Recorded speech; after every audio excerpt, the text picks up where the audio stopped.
Fibonacci retracements. It is a tool that displays horizontal lines based on the Fibonacci numbers. These lines can then be used as key support and resistance levels. To use the Fibonacci retracement tool, you first start by identifying a swing low and a swing high on a chart. Then, drag the tool from the swing low to the swing high. Next, wait for the price to make a pullback to one of these levels, ideally the 0.382 Fibonacci level, because that's the most common level where price tends to reverse from. So if price touches that level, that could be a good buy entry. Keep in mind that price could also reverse from other Fibonacci levels. Combine it with other confirmation signals to get a better entry. Breakout patterns.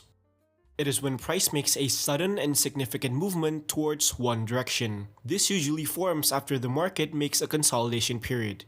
For example, here we can see that the price is consolidating. Then, it suddenly moves sharply to the downside. This is called a breakout. To take advantage of this, traders could use specific patterns as a guide to identify breakouts before they happen. Most notable breakout patterns include wedges, triangles, and the rectangle pattern.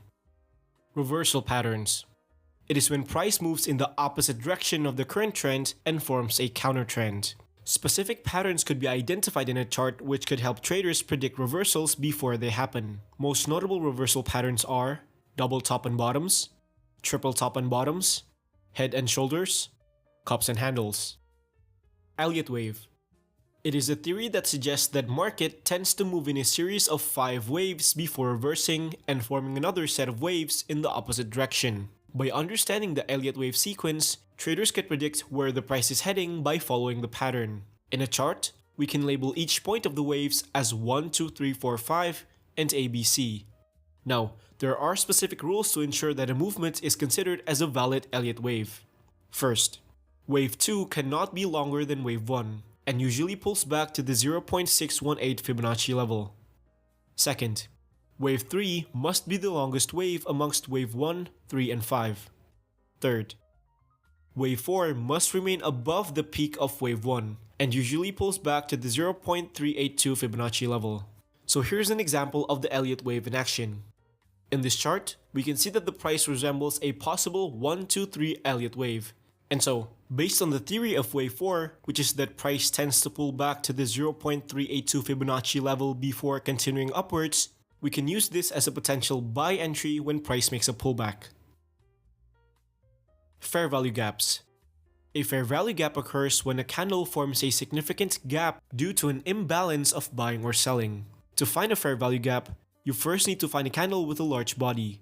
Then, draw a rectangle at the gap. Place it between the previous candle's wick and the next candle's wick. This level now acts as a potential magnet, where price may revisit before continuing its movement. Candlestick patterns. It is a technique that traders use to analyze future price movements by looking at specific candlestick shapes. Notable candlestick patterns include engulfing patterns, which signal strong momentum towards the direction of the engulfing candle, hammer and shooting star patterns, which indicates rejection as shown by the long wick on one side, doji patterns, which signals neutrality in the market. Heikin-Ashi. It is an indicator that fully replaces a traditional candlestick chart to a Heikin-Ashi chart.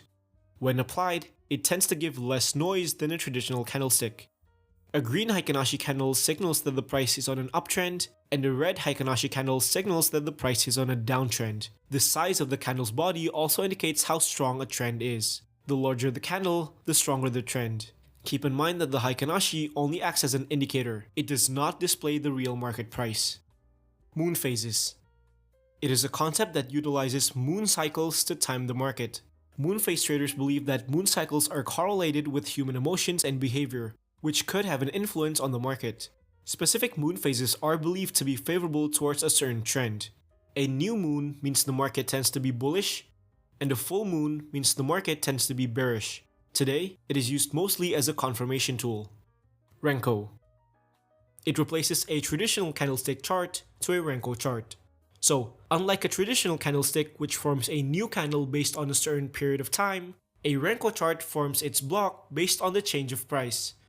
For example, every 1% change in price, a Renko block appears. This means that each Renko block represents a 1% change in price. Of course, you can change the parameters of this through the indicator settings. Traders could utilize Renko charts to filter out noise and identify trends. A green Renko block signals an uptrend, and a red Renko block signals a downtrend. And keep in mind that Renko charts only acts as an indicator. It does not display the real market price. Harmonic patterns. These are advanced price patterns that follows a specific shape based on Fibonacci numbers. Traders can then use these specific shapes to predict future price movements. For example, a bullish bat pattern is formed when price makes a series of 4 movements that is shaped like the letter M. Each point can be labeled as X, A, B, C, and D, and each of these points has a specific guideline. For example, point X to point B needs to have a value between 0.382 and 0.5. Point A to C needs to have a value between 0.382 and 0.886. And the same thing works for the other points. Next, these specific guidelines can then be applied onto a real chart. So, if you see a price forming a series of 4 movements, you can apply the harmonic pattern tool to check if the price that formed matches a pattern's guideline.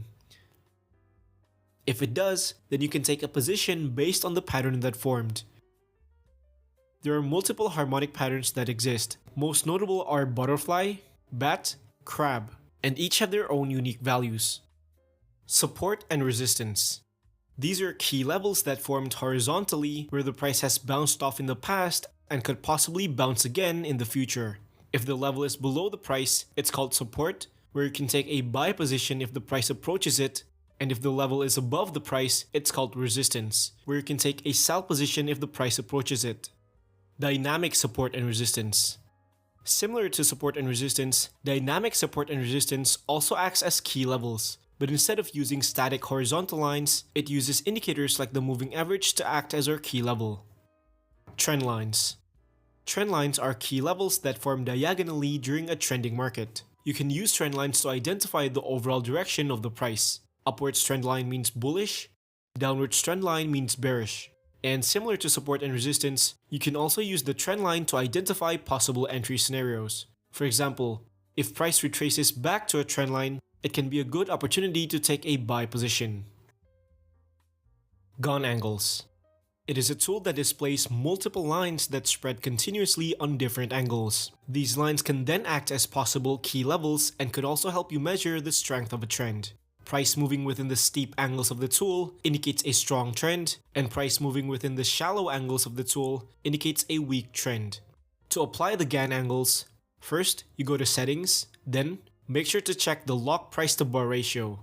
Next, identify a market range and mark the swing low and the swing highs of that range. Then, draw a straight vertical line at the start of the range.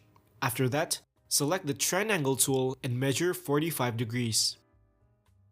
Then, use the gun fan tool and place it at the 45-degree angle. Momentum indicators.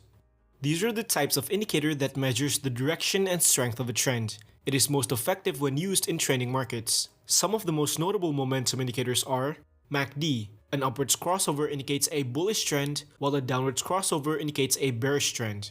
Moving averages. Price being above the moving average signals a bullish trend, and price being below signals a bearish trend. Parabolic SAR. A dot below the price indicates a bullish trend, and a dot above the price indicates a bearish trend. Supertrend. Green signal indicates a bullish trend, and a red signal indicates a bearish trend. Oscillators. These are the types of indicator that displays the relative strength of a price. It is most effective when used on choppy or sideways markets. Most notable oscillators include RSI. When the line is in the oversold region, it indicates a possible reversal to the upside. If it's in the overbought region, it indicates a possible reversal to the downside. Stochastic. If both lines are at oversold, it signals a possible reversal to the upside. And if both lines are at overbought, it signals a possible reversal to the downside. These two lines can also cross over each other to predict future price movements. Divergences. Divergences occur when an indicator displays an opposite signal of the real price movement. When this happens, it is usually a sign that the trend might reverse. Divergences can occur in many indicators such as the MACD, stochastic, and the RSI. For example, here, using the MACD indicator, you can see that the price is forming higher highs, which is bullish, but the indicator shows the opposite, a lower highs, which is bearish. In this case, this is a bearish divergence, which signals that the price may form a reversal, and so you can take a sell position. Volume indicators. These are types of indicator that shows the strength behind a price movement by tracking the trading volume. Notable volume indicators include price volume, which displays the volume for each candle. The longer the bar, the higher the volume. Volume weighted average price, which shows the ratio of an asset's price to its total volume. It can be traded like a moving average or as a dynamic support and resistance. Volume profiles. It displays a volume bar horizontally, which can be treated as key levels for potential entry positions. Supply and demand. Also referred to as order blocks, these are zones where significant price movements have occurred. If price moves significantly upwards from a level, it is considered a demand zone. And if price moves significantly downwards from a level, it is considered a supply zone. Just like support and resistance, these zones can be treated as key levels for potential entry positions. Market structure. Market structure is when trader analyzes the behavior, condition, and flow of the market. An uptrend structure is characterized by price forming higher highs and higher lows, while downtrend structure is characterized by price forming lower highs and lower lows. Break-off structure. It is when price breaks the previous price peak during a trend. For example, if the price forms a higher highs and higher lows, this break of the previous highs is called break-off structure. Change of character. It occurs when price breaks the previous structure during a trend, often signaling a reversal from that current trend. For example, if the price is forming higher highs and higher lows, then it breaks the previous lows forming lower lows. This is called a change of character. So, did I miss any strategy? Let me know in the comments below. And if you find this enjoyable, kindly do a small favor by liking the video and subscribe to the channel. It only takes 2 clicks, but it means so much to me. You can also check out my other videos as well. So thank you for watching, and I'll see you in the next video.